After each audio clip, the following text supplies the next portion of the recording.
Japanese Tales. Urashima, the Fisherman. Young Urashima lived in Tengo Province, in the village of Tsutsugawa. One day in the fall of 477, it was during Emperor Ieyaku's reign, he roared out alone in the sea to fish. After catching nothing for 3 days and nights, he was surprised to find that he had taken a 5-colored turtle. He got the turtle into his boat and lay down to sleep. Then the turtle changed into a dazzlingly lovely girl. The mystified Urashima asked who she was. "I saw you here, alone at the sea," she answered with a smile, "and I wanted so much to talk to you, so I came on the clouds and the wind." "Where did you come from, then, on the clouds and wind?" "Oh, I am an immortal, and I live in the sky. Don't doubt me. Oh, be kind, and speak to me tenderly."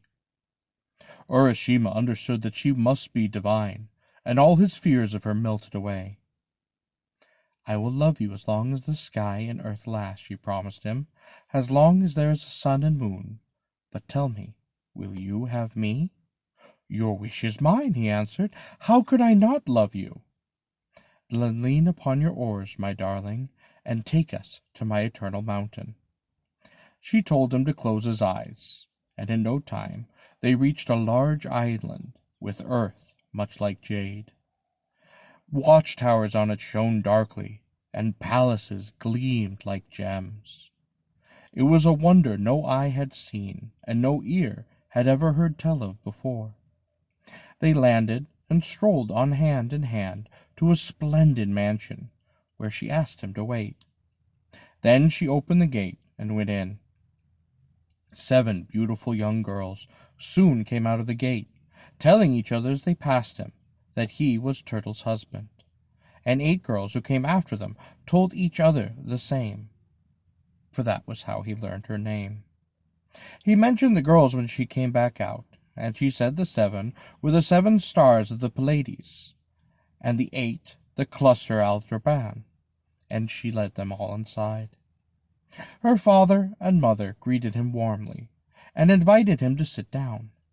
They explained the difference between the human and the divine, and they let him know how glad this rare meeting between gods and man had made them.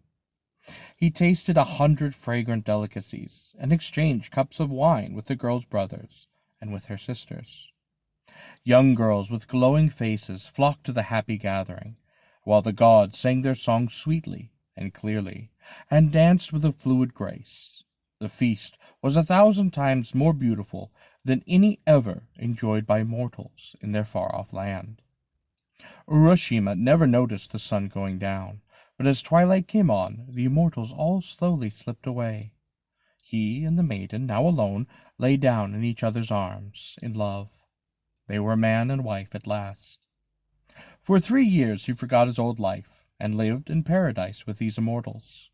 Then one day he felt a pang of longing for the village where he had been born, and the parents which he had not seen for a long time. After that, he began to miss them more and more each day. "Darling," said his wife, "you haven't looked yourself lately. Won't you tell me what is wrong?" "They say the dying fox turns towards his lair, and the lesser man longs to go home. I'd never believed it, but now I know it is true." "Do you want to go back?" "Here I am, sitting in the land of the gods, far from all my friends and family.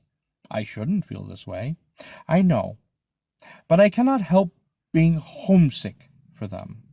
I want so much to go back just once and see my mother and my father." His wife brushed away her tears. "We gave ourselves to each other forever," she lamented. "We'd promised we'd be as true as gold or the rocks of the mountains.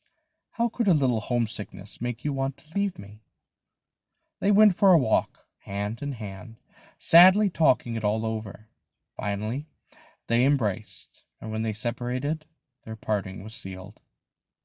Urashima's parents-in-law were sad to see him go, and his wife gave him a jeweled box. "Dearest," she said, "if you do not forget me, and you find you want to come back to me, grip this box hard, but you mustn't ever open it. Never, He then got back into his boat. They told him to close his eyes, and in no time he had rowed back to Tsukagawa, his home. The place looked entirely different, and he recognized nothing there at all. "Where's Urashima's family? Urashima, the fisherman?" he asked a villager. "Who are you?" the villager answered. "Where are you from? Why are you looking for a man who lived so long ago?" "Yes, I've heard old people mention someone named Urashima. He went out alone on the sea and never came back. But that was hundreds of years ago. What do you want with him now?" Bewildered, Urashima roamed the village for 10 days without finding any sign of his past family or his past friends. At last he stroked the box his divine lady had given him, and he thought of her. Then, forgetting in his recent promises, he opened it. Before his eyes her fragrant form, borne by the clouds and the wind, floated up and vanished into the blue sky. He understood he had made a mistake and had disobeyed her, and that he would never see her again. All he could do was gaze longingly after her, then pace weeping along the shore. When he dried his tears, he sang about her far cloud-girdled realm. The clouds, he sang, would bring her the message of his love. Her sweet voice answered him across the vastness of the sky, entreating him never to forget her. Then a last song burst from him as he struggled with the deepness of his loss. "My love, when after a night of longing, day dawns and I stand my open door, I hear, far off, waves breaking on the shores of your paradise." If only he hadn't opened that jeweled box. People have said that since he could have been with her again, but the clouds hid her paradise from him, and left him nothing but his grief on the sand.